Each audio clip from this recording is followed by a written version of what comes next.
അജ്വ ഭാഗം 16. സൈറയുടെ ചോദ്യത്തിന് ദീർഘനിശ്വാസം വിട്ട് ഞാൻ പറഞ്ഞു തുടങ്ങി. അവൾ എൻ്റെ എല്ലാമായിരുന്നു. അവൾക്ക് വേണ്ടി മാത്രമാണ് ഞാൻ ഇന്നും ജീവിച്ചിരിക്കുന്നത്. ആയിഷ ഞങ്ങൾ തമ്മിലുള്ള ബന്ധവും ഇതുവരെ ഉണ്ടായതും എല്ലാം വിശദമായി പറഞ്ഞു കൊടുത്തു. അപ്പോൾ സൈറ പറഞ്ഞു, എന്നാൽ ഇനി വൈകിക്കൂടാ. എത്രയും പെട്ടെന്ന് അവളെ കണ്ടുപിടിക്കണം, അല്ലെങ്കിൽ അപകടമാണ്. പക്ഷേ എങ്ങനെ? എവിടെ പോയി കണ്ടെത്തും?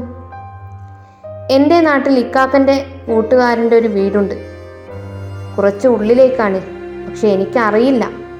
ആ വഴിക്ക് ആൾതാമസമൊക്കെ കുറവാണ്. അവരുടെ ഒരു പഴയ വീടാണ്. ഇക്കാക്കയും കൂട്ടുകാരും ഒരുമിച്ച് കൂടുന്നത് അവിടെയാണ്. നമുക്ക് അവിടെ വരെ ഒന്ന് അന്വേഷിച്ചു പോയാലോ? എന്നാൽ വേഗം എല്ലാവരും വണ്ടി കയറി, നമുക്കൊന്ന് പോയി നോക്കിയാലോ? അങ്ങനെ ഞങ്ങൾ ആ നാട്ടിലേക്ക് പുറപ്പെട്ടു. അവിടെ എത്തിയെങ്കിലും കുറേ അന്വേഷിച്ചു. പക്ഷേ ഞങ്ങൾക്ക് അങ്ങനെ ഒരു വീട് കണ്ടെത്താനായില്ല. സമയം ഇരുട്ടി തുടങ്ങിയിരുന്നു. അങ്ങനെ ഞങ്ങൾ അവിടെ ടൗണിൽ ഒരു ഹോട്ടലിൽ 2 മുറിയെടുത്തു. ഒന്നിൽ ഞാനും സാലിയും, മറ്റേത് ആയിഷയും സൈറയും. അങ്ങനെ ഞങ്ങൾ ഫ്രഷായി അവിടെ നിന്ന് ഭക്ഷണം കഴിക്കാൻ വേണ്ടി താഴേക്ക് വന്നു. ഭക്ഷണം കഴിച്ചു കൊണ്ടിരിക്കുമ്പോഴാണ് കൗണ്ടറിൽ ഒരാൾ പ്രശ്നമുണ്ടാക്കുന്നത് കണ്ടത്. ആളാണെങ്കിൽ നല്ല മദ്യലഹരിയിലാണ്. എന്തൊക്കെയോ പറയുകയും ഫോണെടുത്ത് ആരൊക്കെയോ വിളിക്കുകയൊക്കെ ചെയ്യുന്നുണ്ട്. അപ്പോൾ ഞാൻ ചെന്ന് കാര്യം ചോദിച്ചു. അവിടുത്തെ അക്കൗണ്ടന്റ് പറഞ്ഞു, മൂക്കുമുട്ട ഭക്ഷണം കഴിച്ച് ബില്ലടക്കാതെ പോകുന്നു. അതാണോ? അയാൾ പോയിക്കോട്ടെ, ആ പൈസ ഞാൻ തരാം. വേണ്ട സാറേ, ഇത് സ്ഥിരം പരിപാടിയാ. കൂടെ 3-4 കൂടെയുണ്ട്. നേരം വെളുക്കുന്നത് വരെ ഇവിടെ കിടക്കട്ടെ. അവർ വന്നിട്ട് പറഞ്ഞു വിടാം. സാറ് പോയിക്കോളൂ. അവരത് പറഞ്ഞപ്പോൾ ഞങ്ങൾ റൂമിലേക്ക് പോയി. പിറ്റേന്ന് ഞങ്ങൾ രാവിലെ തന്നെ ഇറങ്ങി. തലേന്ന് കണ്ട ആൾ അവിടെ നിലത്ത് കിടന്നുറങ്ങുന്നുണ്ട്. പുറത്തിറങ്ങി ഞങ്ങൾ കാറിൽ കയറാൻ നോക്കുമ്പോഴാണ് 2-3 ആൾക്കാർ ഹോട്ടലിലേക്ക് കയറിപ്പോകുന്നത് കണ്ടത്. പെട്ടെന്ന് സൈറ ഇക്ക എന്നും പറഞ്ഞ് ഞങ്ങളെയും കൊണ്ട് മറഞ്ഞു നിന്നു. അവർ ഹോട്ടലിൽ കയറി ഇന്നലെ പ്രശ്നമുണ്ടാക്കിയ ആളെയും കൂട്ടി വണ്ടിയിൽ കയറിപ്പോയി. ഞങ്ങൾ പെട്ടെന്ന് തന്നെ കാറിൽ കയറി ആ വണ്ടിയെ ഫോളോ ചെയ്തു. പ്രതീക്ഷിച്ചതുപോലെ തന്നെ ഞങ്ങൾ ആ വീടിനടുത്തെത്തി.